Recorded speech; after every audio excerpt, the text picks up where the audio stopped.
Comment lancer une chaîne YouTube qui fonctionne vraiment en 2026? Quels sont les éléments clés qui permettent d'exceller sur la plateforme? Dans cette vidéo, je partage avec vous 7 étapes clés pour pouvoir créer une chaîne YouTube impactante. Beaucoup de personnes se lancent sur YouTube et ne réussissent pas, non pas parce qu'elles n'ont pas les compétences.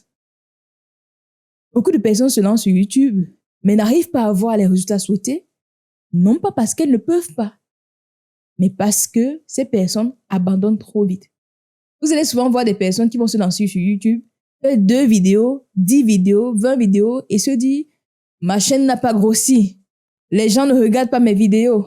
Je ne comprends pas pourquoi est-ce que ça ne marche pas. » Et elles abandonnent. Alors que si on regarde les statistiques, la majorité des créateurs vont faire 100 vidéos avant de voir les premiers résultats. Si je prends mon cas, je me suis lancé en novembre 2021. C'est après 1 an que j'ai pu avoir 1000 abonnés. C'est lorsque j'ai lancé le challenge 100 jours de machine learning où je partageais des vidéos tous les jours pendant 100 jours que j'ai pu passer de 1000 à 2000 abonnés. Donc vous voyez que la progression n'est pas rapide. YouTube, c'est le jeu de long terme en fait. Quand vous vous lancez sur YouTube, c'est que vous vous engagez sur le long terme. Raison pour laquelle il faut être stratégique, il faut être patient. Avec la bonne méthodologie, vous pouvez avoir des résultats incroyables. Donc, les résultats ne sont pas rapides, mais avec la bonne méthodologie, vous pouvez avoir des résultats impactants. Et dans cette vidéo, je partage avec vous les 7 étapes que moi, j'aurais aimé avoir plus tôt pour pouvoir réussir plus rapidement sur la plateforme. Commençons tout de suite par la première étape clé. Si aujourd'hui, je devais me lancer sur YouTube, la première chose que je ferais, c'est d'enregistrer 3 vidéos. Donc, pourquoi 3 vidéos? 3 vidéos où je ne réfléchis pas trop, 3 vidéos où je ne me soucie pas de la niche, 3 vidéos où je ne me demande pas si ça va performer. L'objectif, c'est essentiellement d'apprendre en fait. Apprendre à parler devant une caméra, à regarder l'objectif, apprendre à parler devant un micro, apprendre à monter la vidéo, apprendre à faire la miniature, comprendre le YouTube game en fait, vous voyez. Donc, les 3 premières vidéos, l'objectif, c'est l'apprentissage. Une fois que j'ai fait ces 3 vidéos, je les publie. Donc, vos amis ne vont pas regarder les vidéos. Vos proches ne vont pas regarder et c'est une bonne nouvelle. C'est une bonne nouvelle parce que vous pouvez expérimenter, d'accord? Pendant ces 3 vidéos, prenez des formations en ligne. Quand je dis formations en ligne, sur YouTube, il y a pas mal de chaînes YouTube comme Think Media qui vont vous apprendre justement les bases de YouTube. Vous vous formez, vous pouvez vous former gratuitement. Quand je dis former, c'est vraiment sur YouTube. Vous écrivez cours complet YouTube. Vous suivez ces formations. Il y a des vidéos de 6 heures que vous aurez en description. Vous suivez ces vidéos et vous allez comprendre l'écosystème YouTube avec vos 3 vidéos. OK? Donc, première étape, on fait ces 3 vidéos. Une fois qu'on a fait ces 3 vidéos, on a compris l'écosystème YouTube, on a compris comment ça fonctionne. Étape 2, on va choisir une niche. Pourquoi est-ce qu'au départ, je vous demande de choisir une niche? Parce que si vous souhaitez exceller, on dit souvent que l'argent se trouve dans la niche. Plus vous êtes niché, plus justement vous apportez le maximum de valeur. Ne cherchez pas à viser très large au départ. Au départ, servez une toute petite communauté de façon très qualitative, d'accord? Je choisis ma niche. Comment est-ce qu'on choisit la niche? Moi, par exemple, j'ai choisi la niche intelligence artificielle parce que j'avais un avantage injuste. On dit souvent, identifiez votre unfair advantage. En fait, quel est votre avantage injuste que vous avez aujourd'hui qui va vous permettre justement d'exceller? Moi, mon avantage injuste, c'est que je suis ingénieur data scientist. L'IA, aujourd'hui, ça fait le boom. Tout le monde veut se former en intelligence artificielle. Tout le monde veut comprendre ce que c'est. J'ai l'expérience, j'ai travaillé en entreprise, j'ai l'expertise qu'il faut. Donc, sur la plateforme, il y a très peu de personnes qui peuvent avoir mon parcours et qui viennent sur YouTube partager des vidéos sur le machine learning et l'intelligence artificielle. Donc, j'ai compris que ça, c'était mon avantage injuste. Donc, j'ai misé sur ce plan. Bien évidemment, quand moi, je me lançais, ce n'était pas forcément réfléchi comme ça, mais c'est après réflexion que je me dis, oh, ça, c'est un avantage injuste. Donc, vous également pensez, quel est votre avantage injuste? Peut-être vous aimez cuisiner, peut-être vous aimez les avions, peut-être vous êtes passionné de voitures. Quel est votre avantage injuste? Et vous misez sur cet avantage dans le choix de votre niche. Et dans toutes les niches, on peut réussir. Ça peut être votre métier, ça peut être votre passion, ça peut être n'importe quoi. Toutes les niches, il y a de la place. Toutes les niches, vraiment. On peut avoir les chaînes à 1 million d'abonnés dans n'importe quelle niche. Donc, vous commencez par choisir la niche. Une fois que vous avez choisi une niche, vous décidez, OK, de faire quelques vidéos dans cette niche-là. Je vous recommande de faire une dizaine de vidéos dans la niche. Une dizaine de vidéos. Ça, c'est la 3e étape. On va maintenant passer à une étape où on va s'améliorer sur YouTube, d'accord? On va s'améliorer sur YouTube. On va faire 10 autres vidéos. Et bien sûr, à chaque fois dans ces 10 vidéos, vous vous améliorez petit pas par petit pas. Donc, 1% à chaque fois. Vous améliorez, comment est-ce que je m'exprime? Est-ce que l'intro, elle est bonne? Donc, vous améliorez progressivement. Lorsque vous avez fait ces 10 premières vidéos, maintenant, vous devez prendre une décision, OK? Soit vous allez créer YouTube comme un hobby, c'est-à-dire, en fait, YouTube pour vous, c'est simplement un passe-temps. Soit comme la plupart des personnes, moi, je vous recommande de créer YouTube comme un business. Parce que quand on crée YouTube comme un business, on est capable de tenir sur le long terme. Parce qu'on sait que, je lisais récemment un post LinkedIn qui dit, il faut 15 ans en moyenne pour pouvoir réussir du jour au lendemain. Je reprends ça pour que vous compreniez bien. Dans la vie en général, les stats montrent que, les stats, on dit souvent 10 ou 15 ans. En gros, dans la vie, quand vous voyez une personne qui a réussi du jour au lendemain, sachez qu'il a fallu 10 ans, 15 ans à cette personne-là pour qu'on croit qu'elle a réussi du jour au lendemain. En fait, la réussite du jour au lendemain n'existe pas. Si je prends ma chaîne YouTube, je crée une nouvelle chaîne YouTube. En 5 jours, j'ai eu 600 abonnés.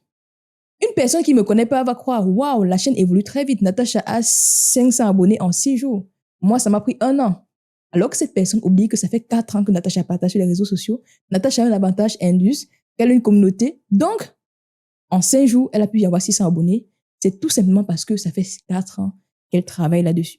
Donc, ne soyez pas pressés. Prenez votre temps. Je dis souvent que pour pouvoir réussir sur YouTube, je m'engage dès maintenant à publier régulièrement pendant 3 ans, minimum. Avant 3 ans, tant que vous n'avez pas fait 100 vidéos en tout cas, n'abandonnez pas. Tant que sur votre chaîne YouTube, vous n'avez pas 100 vidéos, n'abandonnez surtout pas parce que c'est à partir de 100 vidéos qu'on peut voir si vraiment vous ne progressez pas. D'accord? Donc, si vous avez moins de 100 vidéos aujourd'hui et vous me dites que ça ne marche pas, allez-y, arrivez à la 100e vidéo et on en reparle. Parce que si vous faites une vidéo toutes les semaines pendant 2 ans, vous voyez que vous êtes ça, il faut 2 ans minimum. Donc, n'abandonnez surtout pas avant les 100 vidéos. Donc, je reviens où j'étais. Qu'est-ce que je vous disais? Je vous disais justement que pour réussir sur YouTube, je vais choisir, est-ce que je veux que ce soit un hobby? Auquel cas, bon, à ce niveau-là, je pense que la suite de la vidéo ne vous intéresse pas. Mais c'est un business. Comme c'est un business, je pense qu'il faut considérer comme un business parce que c'est ce qui va vous permettre de tenir sur le long terme. Il faut avoir un modèle économique derrière. Quel est le modèle économique? Si je veux que YouTube soit un business, même si je ne sais pas encore lequel, je prends un engagement. C'est un peu comme quand vous êtes en relation, on prend l'engagement d'être régulier. Je prends l'engagement de publier régulièrement. Moi, je vous recommande de publier 1 fois par semaine.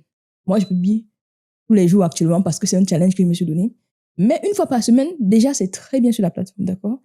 Toutes les semaines, vous prenez un rendez-vous, vous ne manquez pas et vous allez voir, vous aurez des résultats incroyables. Donc, 3e étape, on prend une décision. Est-ce qu'on veut juste être occasionnel sur YouTube ou on veut que ce soit une relation sérieuse? On veut avoir une relation sérieuse avec YouTube. Il faut prendre le temps de nourrir cette relation. Nourrir cette relation, c'est prendre des rendez-vous hebdomadaires où on va poster sa vidéo, d'accord? 3e étape clé, je prends cet engagement, ok? Lorsque vous avez pris cet engagement, maintenant, la 4e étape, c'est de comprendre la vision que vous avez. Quelle est cette vision? C'est en quoi vous croyez en fait. Pourquoi est-ce que vous lancez la chaîne YouTube? Simon Sinek, c'est quoi? Simon Sinek, voilà, j'arrive, dit souvent, start with why. Commencez par votre pourquoi. Pourquoi vous lancez la chaîne YouTube? Pour qui vous lancez cette chaîne YouTube-là? Quelle est l'audience que vous souhaitez servir? Parce que quand on est sur YouTube, nous sommes au service. Aujourd'hui, moi, je suis au service des personnes ambitieuses qui veulent réussir dans leur vie. Grâce à ces chaînes, je vous donne mes astuces, comment moi je fais pour réussir dans tout ce que je fais. Et même, je partage avec vous mes apprentissages parce que ça va vous permettre également de prendre du recul. Voilà le public que moi je veux servir sur cette chaîne YouTube. Vous voyez, vous également, quel est le public? Et qu'est-ce que vous voulez partager? Moi, je veux partager mes apprentissages, mes erreurs, mes échecs. Cette semaine, je partage sur YouTube.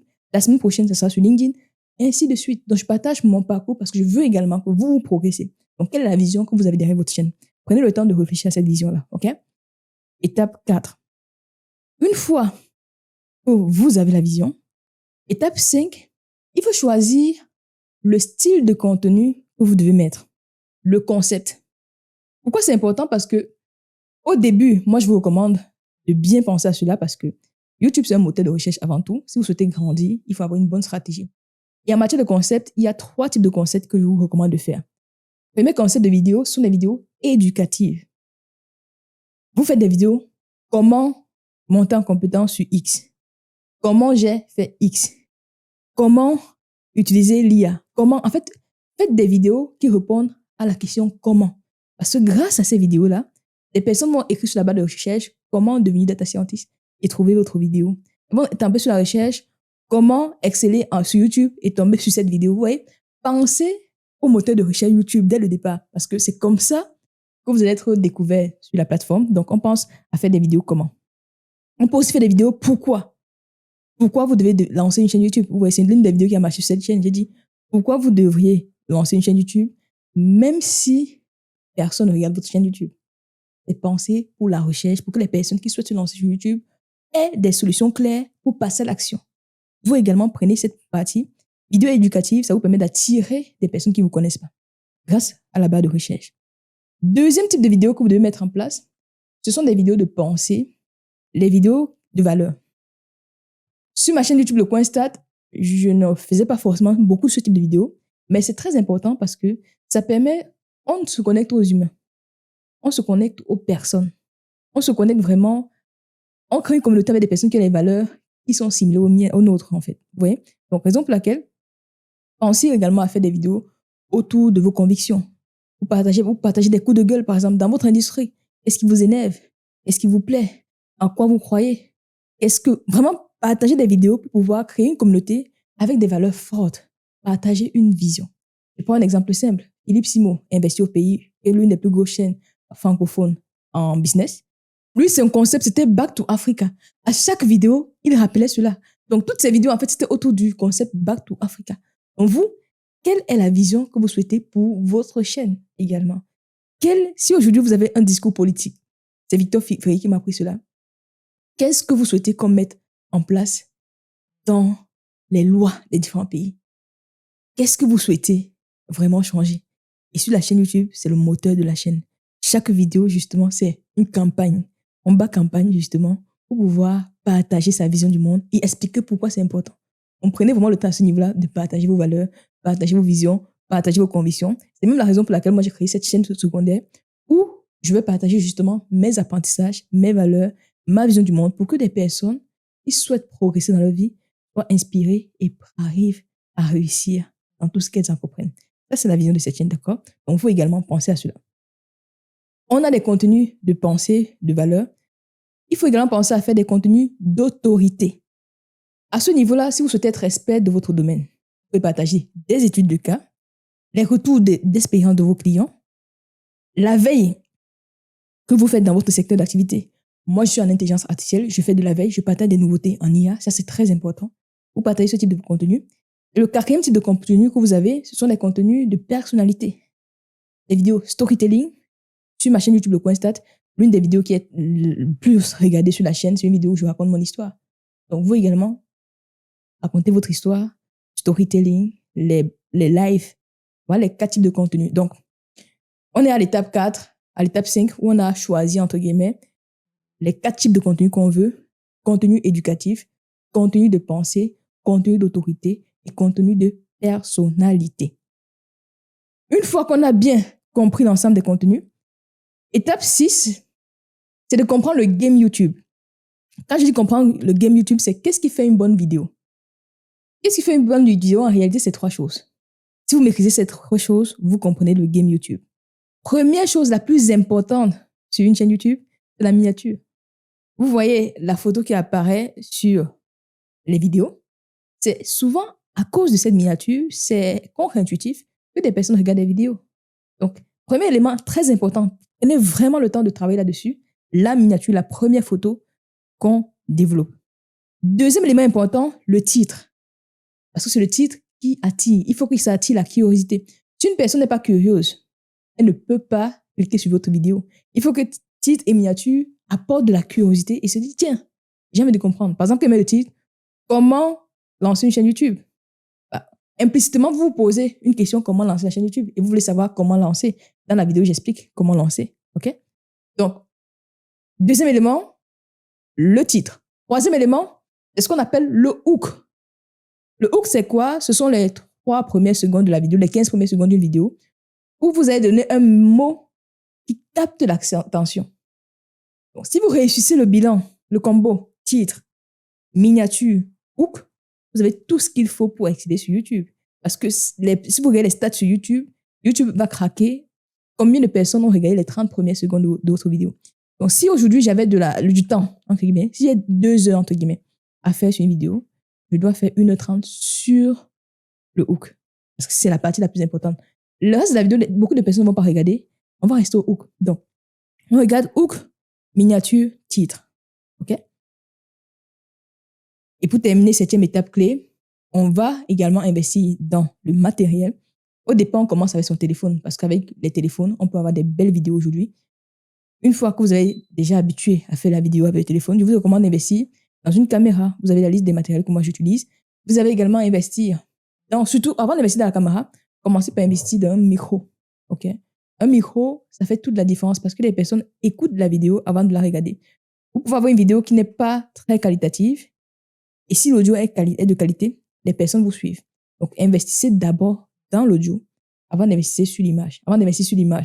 Donc, on a le micro. Il vous faut une caméra. On commence avec le téléphone, évidemment. Il vous faut les lumières. Et sur le game YouTube, il y a 3 lumières.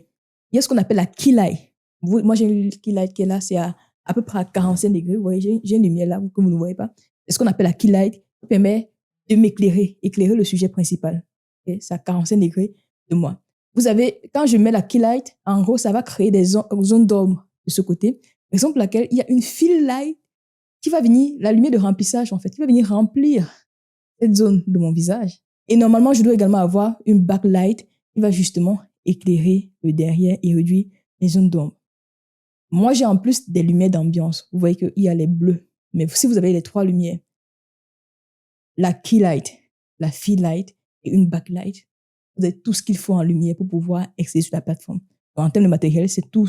Vous n'avez pas besoin de plus sur YouTube. Et une étape bonus, si vous souhaitez exceller, il faut la régularité. Un point important, c'est que si vous démarrez, privilégiez la quantité à la qualité. Parce que c'est parce que j'ai fait des choses en quantité que naturellement, je me forme au fur et à mesure. Par exemple, moi, c'est vrai que je ne débute plus, mais j'ai quand même décidé de faire une vidéo pendant 365 jours parce que je procrastinais, parce que ça fait 4 ans que je veux vraiment créer une chaîne YouTube où je parle justement de mes apprentissages, où j'aide des personnes ambitieuses à progresser dans leur carrière, dans le business. Je rêve de cette chaîne depuis longtemps, depuis 4 ans. Et je procrastinais. Je me suis dit, OK, arrête de procrastiner. Fais des vidéos tous les jours. Pour moi, faire des vidéos tous les jours m'empêche de réfléchir à quelle vidéo je dois faire. Je sais que je dois faire la vidéo. Je passe à l'action. Donc, pour moi, le fait de faire des vidéos tous les jours est plus facile que de faire des vidéos une fois par semaine. Parce que quand on n'est pas régulier, on a tendance à se dire qu'on a du temps et ça nous empêche d'avancer. Donc, vous avez compris pourquoi moi je fais les 365 jours de challenge pour créer justement ce rythme YouTube et pour m'imprégner complètement de l'exercice. Donc, vous également, prenez un rythme que vous pouvez tenir. 1 fois par semaine, 2 fois par semaine, c'est très bien. Et au début, misez la quantité. Misez vraiment sur la quantité. Une fois que vous avez bien compris le game, maintenant, vous pouvez miser sur la qualité. Vous voyez? Et lorsque vous devenez de plus en plus pro sur YouTube, si aujourd'hui vous êtes étudiant, vous n'avez pas encore d'emploi, vous pouvez faire le montage vous-même. Par contre, si vous êtes salarié, vous êtes entrepreneur, je trouve que vous gagnerez à déléguer le montage. Parce qu'il y a des plateformes qui vous permettraient d'avoir des personnes qui font le montage pour vous à $10 de l'heure. Et je pense que si vous êtes data scientist, vous êtes dans la tech, votre temps, vous pouvez investir cette somme-là pour pouvoir gagner votre temps et vos autres choses. Donc, s'il y avait des choses que j'aurais aimé savoir plus tôt lorsque je me suis lancé sur YouTube, ce sera d'investir rapidement dans un monteur vidéo qui vous permet de dégager le temps, qui vous permet d'être plus productif et faire d'autres vidéos. Donc, vous aurez les 8 étapes, 7 étapes clés que j'aurais mis en place. Donc, je reprends un point important. Les formations, on me demande souvent, est-ce qu'il faut se former? YouTube, il y a tout ce qu'il faut pour vous former gratuitement. Le plus important, passer à l'action, tester et progresser. Si vous souhaitez savoir 52 idées de vidéo, si vous souhaitez avoir 52 si vous souhaitez avoir 52 si vous souhaitez avoir 52 si vous souhaitez avoir 52 idées de vidéos pour pouvoir avoir justement des vidéos sur 1 an pour votre chaîne YouTube, allez regarder la vidéo qui s'affiche juste là. Vous likez, vous commentez, vous partagez, vous faites tout ce que vous voulez, mais surtout, prenez bien soin de vous et on se donne rendez-vous demain pour la suite du challenge. Let's go!